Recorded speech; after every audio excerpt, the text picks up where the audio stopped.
Um texto para ser representado. Palavras que não são feitas apenas de letras, mas que passam pela voz daquele que traz vida aos palcos. No episódio de hoje, o nosso protagonista é o texto do teatro. Pronto para o nosso primeiro ato? Então, pegue seu café e vem comigo para mais um Literando.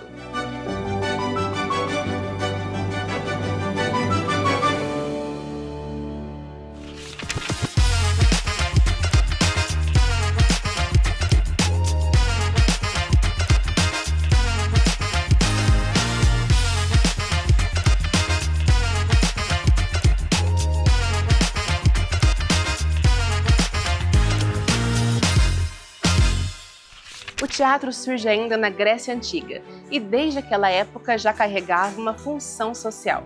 Daquela época se destacam nomes como Ésquilo, Sófocles e Eurípides. Havia espaço para a cultura, mitologia, para as comédias e também para as tragédias.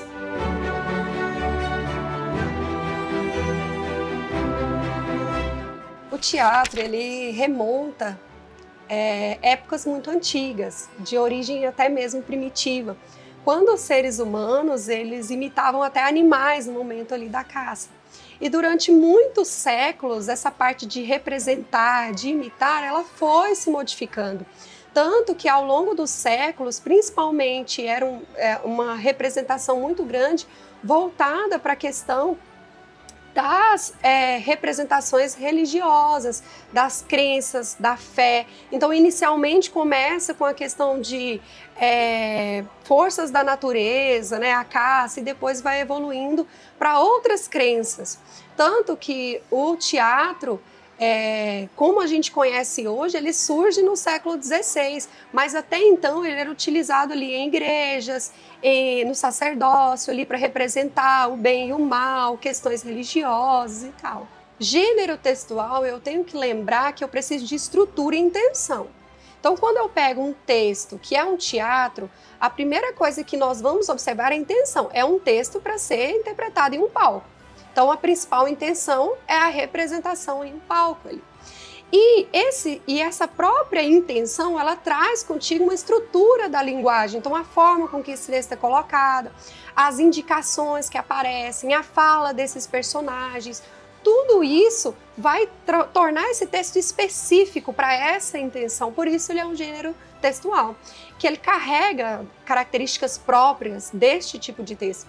E é um texto que se liga muito à literatura, até porque ele pode se discutir temas diversos. E além de se ligar à literatura, nós vamos ter aí o teatro, ele vai também fazer alusão a outros tipos de artes, como a representação, a encenação e por aí vai, porque o texto pode ser muito rico, ele pode ter representação histórica, representação crítica e social, e entre outras questões, assim também como entretenimento, aprendizagem, desenvolvimento.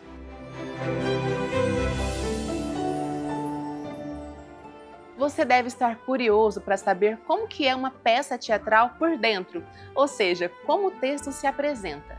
Apesar de também ser um texto narrativo, é mais raro que haja a presença de um narrador. Além disso, a estrutura do texto é dividida em atos, que marcam diferentes ações. No teatro, ainda há elementos como tempo, espaço, enredo e, claro, os personagens. As falas podem aparecer como diálogos ou ainda como monólogos, quando há apenas um personagem em cena. A principal característica do teatro é que ele é um texto escrito para ser apresentado em um palco. Então, diferente dos outros textos, quando nós abrimos um livro que tem uma peça teatral, nós vamos ver vários textos e que não estão escritos em prosa. Então aparece primeiro o nome do personagem e a fala desses personagens. Então todo o enredo dessa história vai girar em torno da fala desses personagens, que é onde as ações acontecem, os pensamentos, as emoções. E também tem outro detalhe interessante que, por exemplo, tem as indicações cênicas que podem vir entre parêntese ou, por exemplo, em itálico, que traz ali quais são as ações que esses personagens vão recriar ali naquele palco, entonação de voz, figurino, cenário, tudo isso vai estar indicado ali, porque é um texto que foi feito para ser encenado. Outra característica marcante da peça teatral é que ele vai ser dividido em atos e cenas, até mesmo para organizar esse texto na apresentação, porque, por exemplo, pode ser que em atos tenha alguns personagens no ato 1 que não vão aparecer no ato 2. E pode ser que o cenário mude completamente na mudança desses atos, né? Então, dentro desses atos, eu também tenho essa diferença das cenas. Então, cena 1, cena 2. Então, diferente de um romance que é dividido em capítulos, por exemplo, ele vai ser dividido a peça teatral vai ser dividida em atos e cenas. O texto dramático se divide em gêneros. Tragédia, drama, auto e comédia são os mais comuns.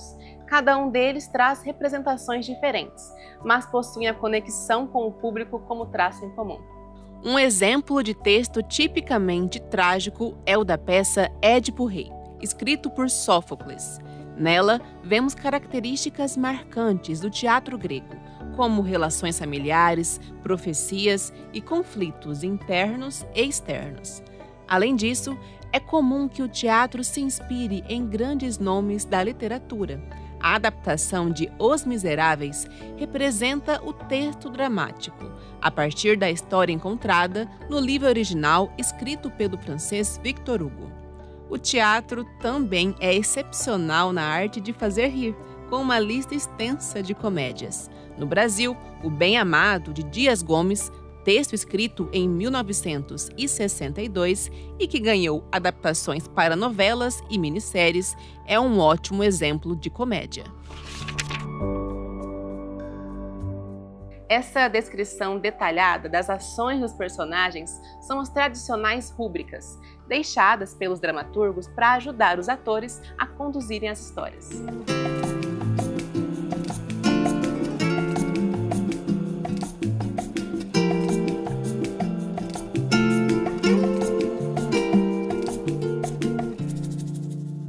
No Brasil, grandes nomes aparecem. É o caso de Nelson Rodrigues, Ariano Suassuna, Augusto Boal e José de Alencar.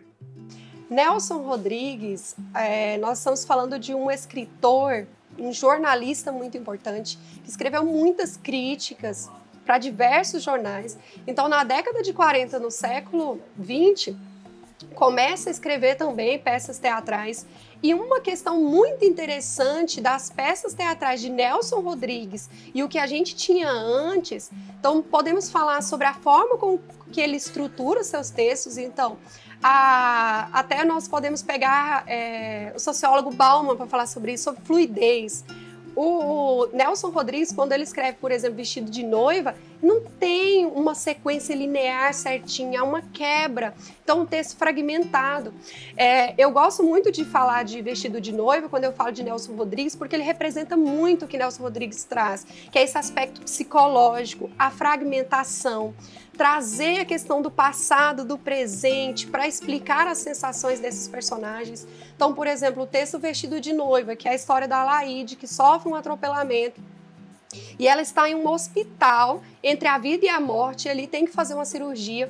E nesse momento, esse texto ele vai se dividir em 3 planos, que é o plano da realidade, em que ela está quase morrendo, o plano da alucinação, porque ela começa a ver coisas, imaginar diálogos ali e ver pessoas, e o plano da memória, que é quando ela volta no passado, que ela se enxerga na frente de um espelho, vestida de noiva, prestes a se casar e todos aqueles conflitos ali acontecendo. Então, você tem uma inovação tão grande no teatro, porque nada igual tinha sido feito, que é falar da questão psicológicas, existenciais e trazer essas questões do imaginário, a alucinação, a questão da memória, que é tão intrincada no presente, e no fim dessa história a gente percebe o quanto tudo isso vai gerar um desfecho muito surpreendente. Então, quando essa peça ela é apresentada em vários locais do mundo, as pessoas ficam em choque, justamente por essa quebra.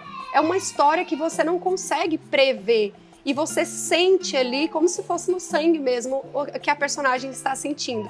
É estar entre a vida e a morte, mas vivendo problemas existenciais ali que afetam até o presente. Então, a primeira parte do texto, que é o plano daquela realidade muito difícil para a personagem. Então, Aqui no primeiro ato vem a questão do cenário, dividido em 3 planos. Primeiro plano, alucinação. Segundo plano, memória. Terceiro plano, realidade. 4 arcos no plano da memória, 2 escadas laterais, trevas. Microfone.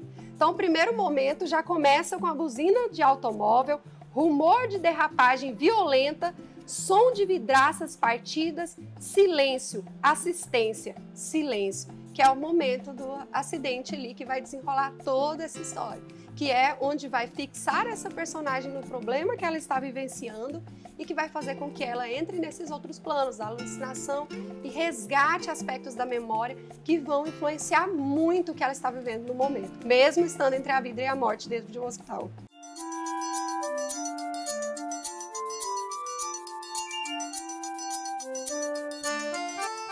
Ariano Suassuna é fantástico. Eu sempre lembro muito das entrevistas muito bem humoradas que ele sempre deu, e falando sobre diversos aspectos da cultura brasileira, trazendo aquela crítica social bem humorada, essa preocupação com a sociedade em geral, né, com as pessoas e cultura em geral.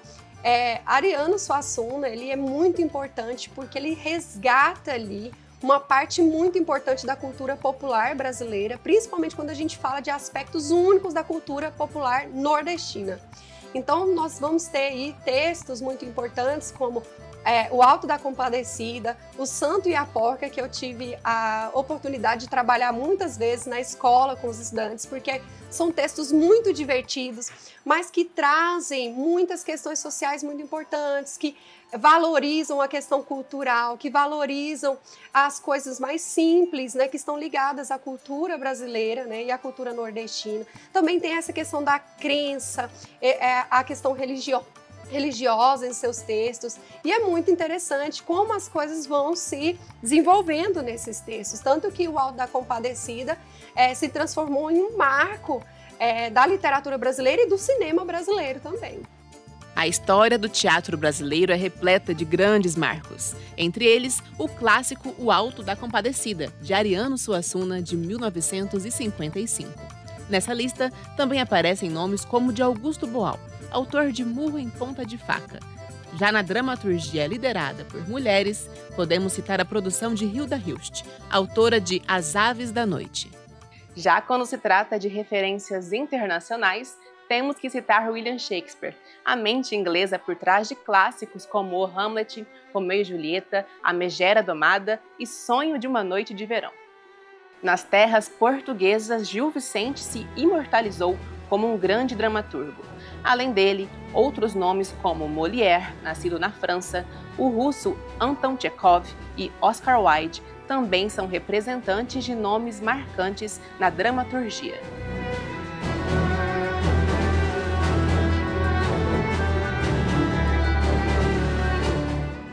Quando nós falamos de inovação e quando nós pensamos no teatro ocidental, que até ali mais ou menos o século XV era aquele teatro mais voltado para a igreja, para a religiosidade, né, para falar das crenças ali, nós vamos ter essa desvinculação com essa temática quando Shakespeare começa a escrever suas peças teatrais que vão focar muito nas emoções humanas. Então ele escreve textos que se tornam muito diferentes do que são vistos na época.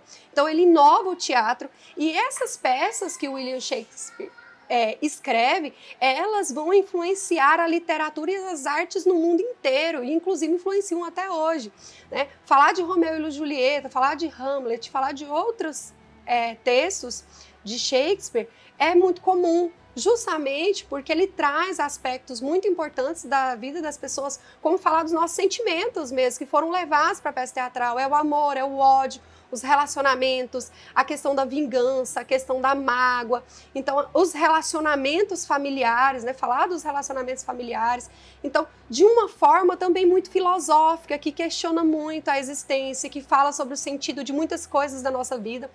Agora, tem um aspecto muito importante de Shakespeare, que nós vimos também em Ariano Suassuna e entre outros grandes escritores, que ele trouxe também uma coisa que na época quando nós falamos ali do século XVI, que não existia, que era trazer o quê? A história daquele povo para a peça teatral. Então, quando nós vamos ler, por exemplo, Romeu e Julieta, não tem como ler Romeu e Julieta e não conhecer um pouco da história da Inglaterra, porque ele falando de várias vilas, vilarejos, como as pessoas se comportavam naquela época, como elas viviam. Então, ele também teve esse olhar de trazer questões da cultura popular históricas ali do seu povo para dentro da peça teatral. Então, por isso que ele inovou, ele trouxe algo extremamente importante para o mundo. Então, outros escritores se espelham em Shakespeare ao trazer essa identidade social histórica de um determinado lugar e também para falar das emoções humanas, que são temas que vão ser cânones porque vão estar aí, né, e vão ser sempre atuais. Versatilidade é uma palavra que caminha junto e de mãos dadas com o texto teatral. Tanto que são vários os exemplos de textos que nascem para os palcos, mas que se transformam em outras linguagens. Um clássico filme de romance da década de 90 é o longa 10 Coisas que Eu Odeio em Você, dirigido pelo americano Jill Junger. Mas talvez você não saiba que esse sucesso dos cinemas é inspirado em A Megera Domada, peça de William Shakespeare.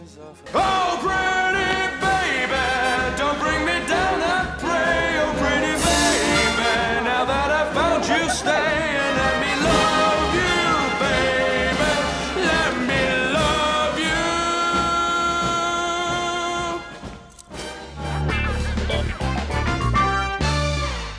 O teatro alegra, entristece, entretém, mas também esclarece.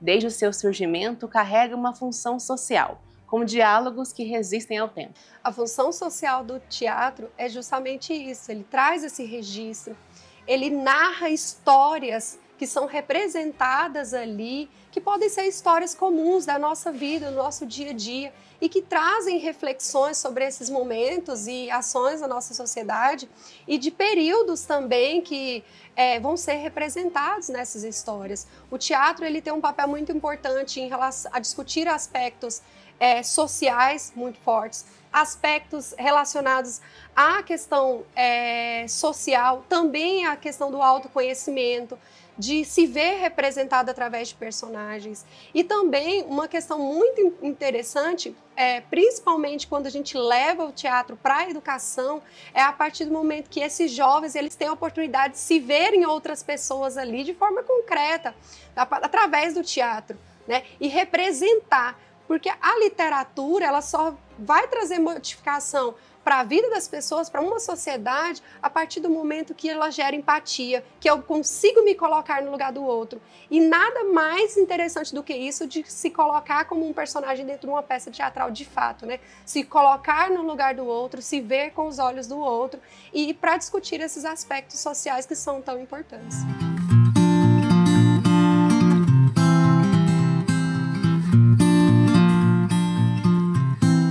Vamos para um rápido intervalo, mas daqui a pouco voltamos com mais literatura.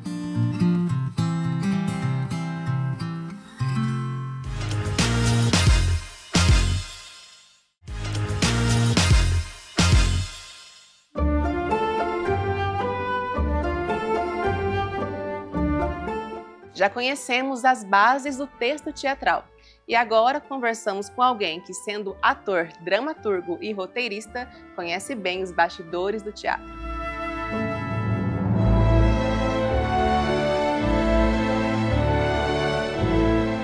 Era um rapaz tímido, que era bom em matemática, monitor de física, que ia fazer engenharia e de repente tudo muda. E meu universo hoje é os palcos e as telas. O teatro, ele é uma forma da gente comunicar extremamente eficiente e direta com o público, né? É uma forma onde a gente pode construir um diálogo com a cidade, construir um diálogo com as outras pessoas que estão fazendo teatro, para pensar esse mundo, para propor ideias, e também ouvir da própria plateia, né? Esse feedback que chega pra gente, que ele é bem imediato, né? Que você está conversando com o público ali e a resposta vem na hora. Então isso é muito, muito interessante.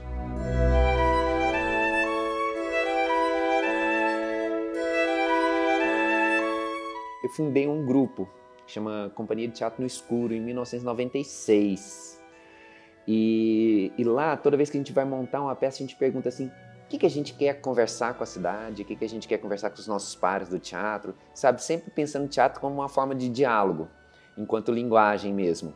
Então, muitas vezes, a escrita é necessária para o que a gente quer fazer. Então, a gente partia para uma escrita, começou com algo mais coletivo, com escritas coletivas entre os integrantes do grupo, até que eu fui me especializando nessa área e aí acabei começando a escrever para o meu próprio grupo. Hoje eu escrevo para outros grupos de teatro também.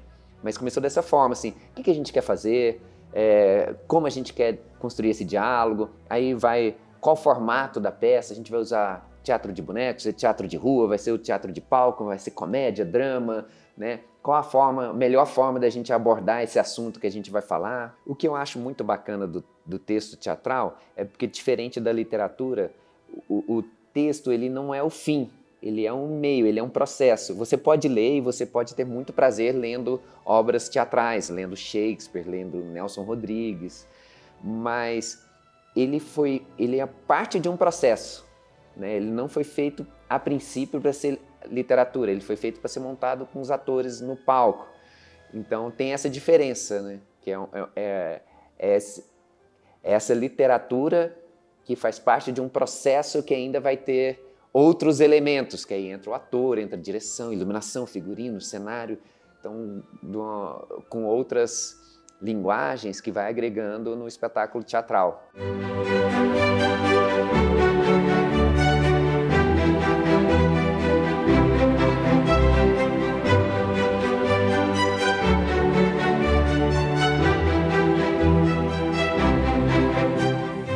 Para gerar o efeito desejado no público, o teatro se apropria de outros elementos que juntos fazem toda a diferença.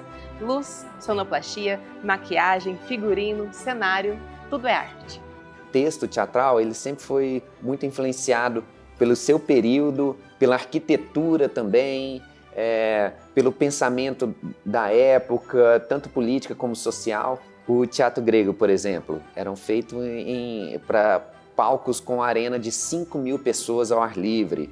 Então eles usavam máscaras enormes para que o público pudesse vê-los, né, ali naquele espaço, saltos enormes para ficarem maior no palco.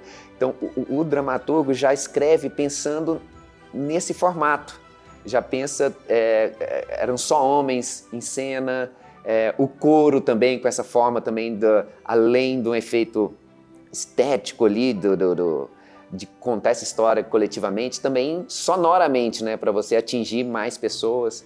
O Shakespeare também, ali, essa questão de ter só homens atuando na época do Shakespeare, você vai ver as personagens femininas, são quase todas meninas muito novas, que é seus 14, 15 anos, como a Julieta, do Romeu e Julieta, né, a Ofélia, do Hamlet, a Desdémona, em Otelo, são adolescentes ali com seus 14 anos, porque eram meninos que ainda não tinham mudado de voz que faziam esses personagens. Então Shakespeare já escrevia dentro dessa realidade dele.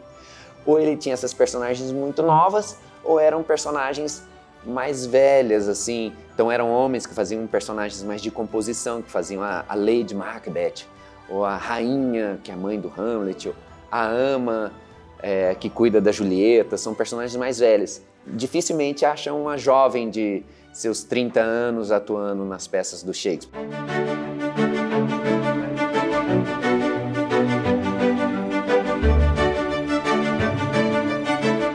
Pensar no texto teatral hoje é bem complexo por essa diversidade de obras e de linguagens que cabe dentro do próprio teatro. Tem as histórias clássicas, com a narrativa clássica que acompanha o protagonista, né? Que isso vem lá desde os gregos, né? Que acompanha a saga de um protagonista, desse personagem principal, ele vai sendo testado o espetáculo inteiro, que seria nessa narrativa mais clássica, que ainda existe hoje. Mas também há textos não dramáticos, onde o texto não é o principal elemento, ele é mais um elemento na narrativa. Então, muitas vezes ele é uma narrativa fragmentada, é uma narrativa baseada muito em memória, às vezes em memórias autoficcionais ou biográficas, dependendo de como você vai trabalhar. Muitas vezes a narrativa se passa pelo corpo, então é um corpo que vai construindo uma narrativa, toda uma dramaturgia, onde quem está assistindo não tem o texto, né, a fala, mas você consegue compreender uma história pela narrativa visual, seja por uma história de começo, meio e fim, ou seja, por como ela é impactada emocionalmente por aquele texto.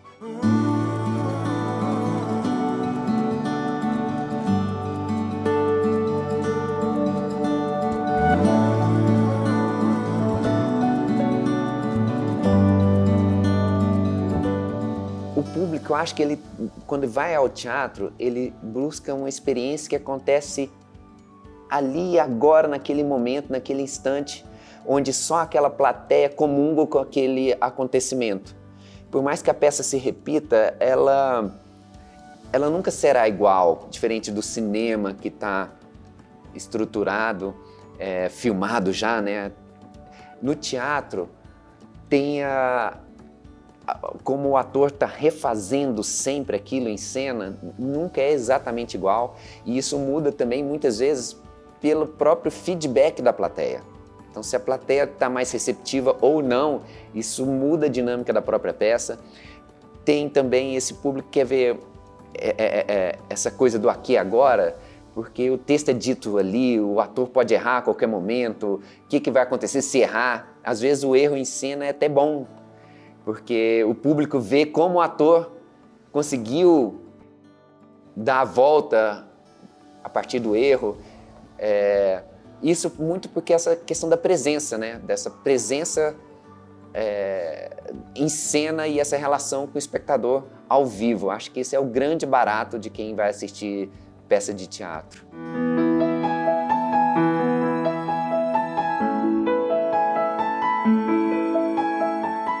Ele tem claro o que ele quer dizer, o que ele quer comunicar e qual a linguagem dentro do teatro ou do cinema que ele vai ser mais eficiente para trabalhar essa ideia que está na cabeça dele. Eu acho que ele pensar muito no tema forte, você consegue produzir protagonistas mais fortes, histórias mais fortes e coesas, sabe? Eu acho que seria isso. E eu acho também, para o dramaturgo, principalmente, o cinema não, mas o dramaturgo, pensar muito bem para quem que ele está escrevendo. Eu acho isso muito rico. Para qual ator, para qual grupo de teatro que vai montar, qual teatro, porque dependendo do teatro, se é um teatro enorme, se é um teatro intimista, são relações muito distintas, muito diferentes, né? Entender o que é o seu produto artístico vai ajudar muito na escrita, né? Entender para onde vai.